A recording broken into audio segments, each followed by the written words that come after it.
अस्सलामुअलैकुम स्टूडेंट्स, कैसे हैं आप। उम्मीद करता हूँ आप सब खैरियत से होंगे।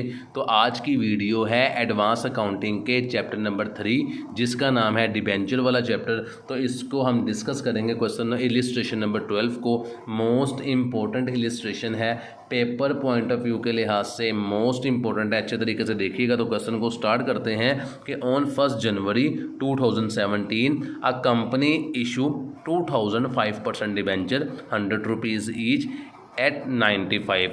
कंपनी डिबेंचर इशू कर रही है 100 रुपये का एक है, और जब कंपनी डिबेंचर को इशू कर रही है तो डिबेंचर 95 का दे रही है। इट्स मीन कंपनी डिस्काउंट पे डिबेंचर इशू कर रही है। उसके बाद बताता है debenture holder have option to convert their holding into the equity. Debenture holder के पास एक ऑप्शन है कि वो अपने शेयर्स को, अपने डिबेंचर्स को इक्विटी यानी शेयर्स में कन्वर्ट करवा सकते हैं of ₹100 each at premium of 25 rupees.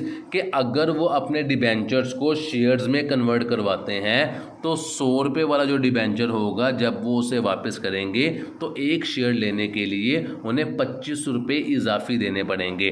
तो ये सवाल में हमें बता रहा है, और आपके पास टाइम है 2 सालों का जब आप डिबेंचर वापस करवा के शेयर्स ले सकते हैं। 31 दिसंबर 2017 को इंटरेस्ट जो है वो अनपेड है, जो हमने अदा नहीं किया। 200 डिबेंचर होल्डर ने आपको डिबेंचर वापस करवाए हैं। तो क्वेश्चन स्टार्ट करते हैं। सबसे पहले कंपनी ने डिबेंचर इशू किए हैं 2005% डिबेंचर 95 के लिहाज से। तो ये डिबेंचर इशू कर रहे हैं डिस्काउंट पे। तो डिबेंचर इशू करने की एंट्री डिस्काउंट पे होती है bank account, discount account to debenture account. 2000 debenture issue कर रहे थे, 95 का एक था तो मल्टीप्लाई करेंगे बैंक की अमाउंट आ जाएगी।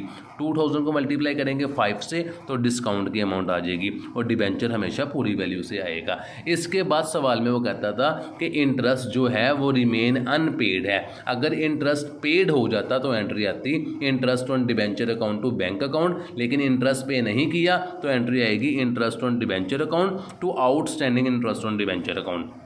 अमाउंट सिंपल सी है, 2 लाख के डिबेंचर है, मल्टीप्लाई बाय 5% करेंगे तो हमारे पास आंसर आ जाएगा। इसके बाद इंटरेस्ट ऑन डिबेंचर को क्लोज करते हैं प्रॉफिट एंड लॉस अकाउंट में। इंटरेस्ट ऑन डिबेंचर डेबिट हो रहा है, इसे क्रेडिट कर देंगे और प्रॉफिट एंड लॉस को डेबिट कर देंगे सेम अमाउंट से। उसके बाद सवाल में कहता है कि 200 डिबेंचर होल्डर ने डिबेंचर्स वापस किए हैं, तो आपने डिबेंचर्स वापस लेकर शेयर्स इशू करने हैं। तो इसकी एंट्री क्या होती है, पहले एंट्री देख लें फिर अमाउंट बता देता हूँ। डिबेंचर आपके पास वापस आ गए तो डिबेंचर अकाउंट, जो चीज़ आपने इशू की है शेयर कैपिटल उसे क्रेडिट कर दें, और प्रीमियम पे किया है तो प्रीमियम भी क्रेडिट होता है। तो एंट्री आ गई debenture account debit to share capital account to share premium account. Amount कैसे निकालेंगे, 200 डिबेंचर आपको वापस आए हैं, एक डिबेंचर था 100 रुपये का, तो ये अमाउंट आती है आपके पास 20,000, यानी कि 20,000 के टोटल डिबेंचर आपको वापस आए हैं।